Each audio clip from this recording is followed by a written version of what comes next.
Before the high and far-off times, O my best beloved, came the time of the very beginnings, and that was in the days when the eldest magician was getting things ready.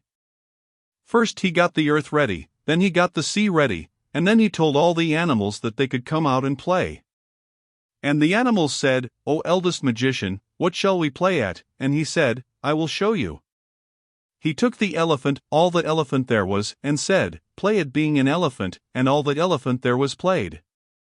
He took the beaver, all the beaver there was, and said, Play at being a beaver, and all the beaver there was played. He took the cow, all the cow there was, and said, Play at being a cow, and all the cow there was played.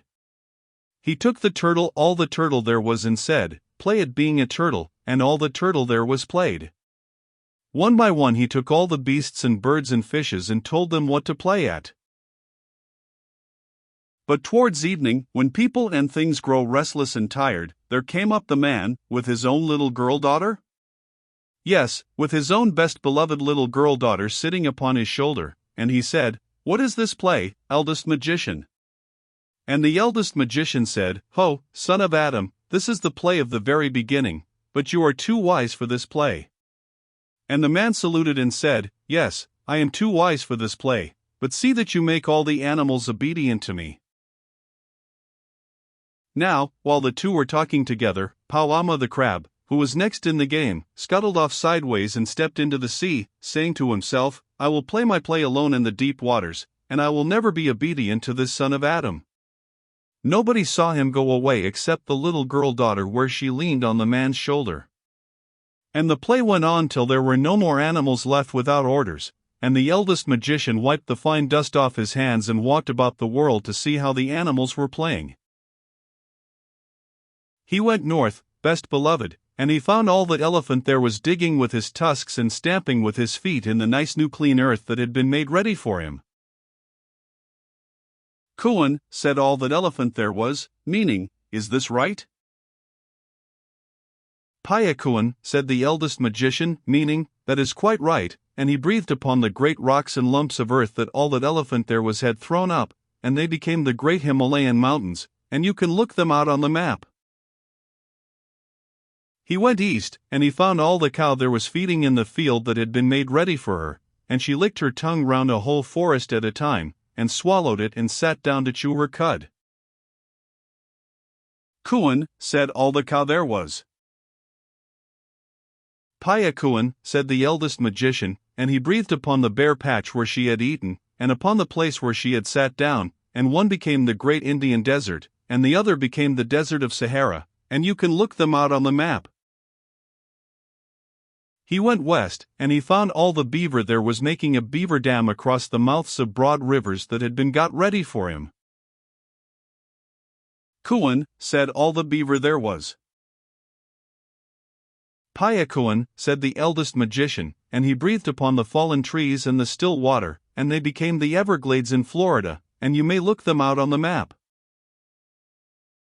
Then he went south and found all the turtle there was scratching with his flippers in the sand that had been got ready for him, and the sand and the rocks whirled through the air and fell far off into the sea. Kuan, said all the turtle there was. Payakuan, said the eldest magician, and he breathed upon the sand and the rocks, where they had fallen in the sea, and they became the most beautiful islands of Borneo, Celebes, Sumatra, Java, and the rest of the Malay archipelago, and you can look them out on the map. By and by the eldest magician met the man on the banks of the Perak River, and said, Ho! Son of Adam, are all the animals obedient to you? Yes, said the man. Is all the earth obedient to you? Yes, said the man. Is all the sea obedient to you? No, said the man. Once a day and once a night the sea runs up the Perak River and drives the sweet water back into the forest, so that my house is made wet. Once a day and once a night it runs down the river and draws all the water after it, so that there is nothing left but mud, and my canoe is upset. Is that the play you told it to play? No, said the eldest magician. That is a new and a bad play. Look, said the man, And as he spoke, the great sea came up the mouth of the Perak River, driving the river backwards till it overflowed all the dark forests for miles and miles, and flooded the man's house. "This is wrong. Launch your canoe and we will find out who is playing with the sea," said the eldest magician. They stepped into the canoe, the little girl daughter came with them, and the man took his kris, a curving, wavy dagger with a blade like a flame, and they pushed out on the Perak River. Then the sea began to run back and back, and the canoe was sucked out of the mouth of the Perak River, past Selangor, past Malacca, past Singapore, out and out to the island of Bintang, as though it had been pulled by a string. Then the eldest magician stood up and shouted, "Ho! Beasts, birds, and fishes, that I took between my hands at the very beginning and taught the play that you should play, which one of you is playing with the sea?" Then all the beasts, birds, and fishes said together, "Eldest magician, we play the plays that you taught us to play, we and our children's children. But not one of us plays with the sea." Then the moon rose big and full over the water, and the eldest magician said to the hunchbacked old man who sits in the moon spinning a fishing line with which he hopes one day to catch the world, "Ho! Fisher of the moon, are you playing with the sea?" "No," said the fisherman, "I am spinning a line with which I shall some day catch the world, but I do not play with the sea." And he went on spinning his line. Now there is also a rat up in the moon who always bites the old fisherman's line as fast as it is made, and the eldest magician said to him, "Ho! Rat of the moon, are you playing with the sea?" And the rat said, "I am too busy biting through the line that this old fisherman is spinning. I do not play with the sea." And he went on biting the line. Then the little girl daughter put up her little soft brown arms with the beautiful white shell bracelets and said, "O eldest magician! When my father here talked to you at the very beginning, and I leaned upon his shoulder while the beasts were being taught their plays, one beast went away naughtily into the sea before you had taught him his play." And the eldest magician said, "How wise are little children who see and are silent! What was the beast like?" And the little girl daughter said, "He was round and he was flat, and his eyes grew upon stalks, and he walked sideways like this, and he was covered with strong armor upon his back." And the eldest magician said, "How wise are little children who speak truth! Now I know where Pauama went. Give me the paddle." So he took the paddle, but there was no need to paddle, for the water flowed steadily past all the islands till they came to the place called Pusat Tasek, the heart of the sea, where the great hollow is that leads down to the heart of the world, and in that hollow grows the wonderful tree, Pa Jangi, that bears the magic twin nuts. Then the eldest magician slid his arm up to the shoulder through the deep warm water, and under the roots of the wonderful tree he touched the broad back of Pauama the crab. And Pauama settled down at the touch, and all the sea rose up as water rises in a basin when you put your hand into it. "Ah," said the eldest magician. "Now I know who has been playing with the sea," and he called out, "What are you doing, Pauama?" And Pauama, deep down below, answered, "Once a day and once a night I go out to look for my food. Once a day and once a night I return. Leave me alone." Then the eldest magician said, "Listen, Pauama. When you go out from your cave the waters of the sea pour down into Pusat Tasek, and all the beaches of all the islands are left bare, and the little fish die, and Raja Moyung Kabin, the king of the elephants, his legs are made muddy. When you come back and sit in Pusat Tasek, the waters of the sea rise, and half the little islands are drowned, and the man's house is flooded, and Raja Abdullah, the king of the crocodiles, his mouth is filled with the salt water." Then Pauama, deep down below, laughed and said, "I did not know I was so important. Henceforward I will go out 7 times a day, and the waters shall never be still." And the eldest magician said, "I cannot make you play the play you were meant to play, Pauama, because you escaped me at the very beginning, but if you are not afraid, come up and we will talk about it." "I am not afraid," said Pauama, and he rose to the top of the sea in the moonlight. There was nobody in the world so big as Pauama, for he was the king crab of all crabs.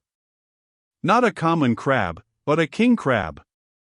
One side of his great shell touched the beach at Sarawak, the other touched the beach at Pahang, and he was taller than the smoke of 3 volcanoes. As he rose up through the branches of the wonderful tree, he tore off one of the great twin fruits, the magic double-kerneled nuts that make people young, and the little girl-daughter saw it bobbing alongside the canoe, and pulled it in and began to pick out the soft eyes of it with her little golden scissors. "Now," said the magician, "make a magic, Pauama, to show that you are really important." Pauama rolled his eyes and waved his legs, but he could only stir up the sea, because, though he was a king crab, he was nothing more than a crab, and the eldest magician laughed. "You are not so important after all, Pauama," he said. "Now, let me try," and he made a magic with his left hand, with just the little finger of his left hand, and lo and behold, best beloved, Pauama's hard, blue-green-black shell fell off him as a husk falls off a coconut, and Pauama was left all soft as the little crabs that you sometimes find on the beach, best beloved. "Indeed, you are very important," said the eldest magician. "Shall I ask the man here to cut you with Chris? Shall I send for Raja Moyung Kabin, the king of the elephants, to pierce you with his tusks, or shall I call Raja Abdullah, the king of the crocodiles, to bite you?" And Pauama said, "I am ashamed. Give me back my hard shell and let me go back to Pusat Tasek, and I will only stir out once a day and once a night to get my food." And the eldest magician said, "No, Pauama, I will not give you back your shell, for you will grow bigger and prouder and stronger, and perhaps you will forget your promise, and you will play with the sea once more." Then Pauama said, "What shall I do? I am so big that I can only hide in Pusat Tasek, and if I go anywhere else, all soft as I am now, the sharks and the dogfish will eat me. And if I go to Pusat Tasek, all soft as I am now, though I may be safe, I can never stir out to get my food, and so I shall die." Then he waved his legs and lamented. "Listen, Pauama," said the eldest magician. "I cannot make you play the play you were meant to play, because you escaped me at the very beginning, but if you choose, I can make every stone and every hole and every bunch of weed in all the seas a safe Pusat Tasek for you and your children for always." Then Pauama said, "That is good, but I do not choose yet. Look! There is that man who talked to you at the very beginning. If he had not taken up your attention, I should not have grown tired of waiting and run away, and all this would never have happened. What will he do for me?" And the man said, "If you choose, I will make a magic, so that both the deep water and the dry ground will be a home for you and your children, so that you shall be able to hide both on the land and in the sea." And Pauama said, "I do not choose yet. Look! There is that girl who saw me running away at the very beginning. If she had spoken then, the eldest magician would have called me back, and all this would never have happened. What will she do for me?" And the little girl-daughter said, "This is a good nut that I am eating. If you choose, I will make a magic and I will give you this pair of scissors, very sharp and strong, so that you and your children can eat coconuts like this all day long when you come up from the sea to the land, or you can dig a Pusat Tasek for yourself with the scissors that belong to you when there is no stone or hole nearby, and when the earth is too hard, by the help of these same scissors you can run up a tree." And Pauama said, "I do not choose yet, for, all soft as I am, these gifts would not help me. Give me back my shell, O eldest magician, and then I will play your play." And the eldest magician said, "I will give it back, Pauama, for 11 months of the year, but on the 12th month of every year it shall grow soft again, to remind you and all your children that I can make magics, and to keep you humble, Pauama, for I see that if you can run both under the water and on land, you will grow too bold, and if you can climb trees and crack nuts and dig holes with your scissors, you will grow too greedy, Pauama." Then Pauama thought a little and said, "I have made my choice. I will take all the gifts." Then the eldest magician made a magic with the right hand, with all 5 fingers of his right hand, and lo and behold, best beloved, Pao Ama grew smaller and smaller and smaller, till at last there was only a little green crab swimming in the water alongside the canoe, crying in a very small voice, "Give me the scissors." And the girl-daughter picked him up on the palm of her little brown hand, and sat him in the bottom of the canoe and gave him her scissors, and he waved them in his little arms, and opened them and shut them and snapped them, and said, "I can eat nuts. I can crack shells. I can dig holes. I can climb trees. I can breathe in the dry air, and I can find a safe puisat under every stone. I did not know I was so important. Kuan? Is this right?" "Payakuan," said the eldest magician, and he laughed and gave him his blessing, and little Pao Ama scuttled over the side of the canoe into the water, and he was so tiny that he could have hidden under the shadow of a dry leaf on land or of a dead shell at the bottom of the sea. "Was that well done?" said the eldest magician. "Yes," said the man, "but now we must go back to Perak, and that is a weary way to paddle. If we had waited till Pao Ama had gone out of Puisat and come home, the water would have carried us there by itself." "You are lazy," said the eldest magician. "So your children shall be lazy. They shall be the laziest people in the world. They shall be called the Malazi, the lazy people." And he held up his finger to the moon and said, "O fisherman, here is the man too lazy to row home. Pull his canoe home with your line, fisherman." "No," said the man, "if I am to be lazy all my days, let the sea work for me twice a day forever. That will save paddling." And the eldest magician laughed and said, "Payakuan, that is right."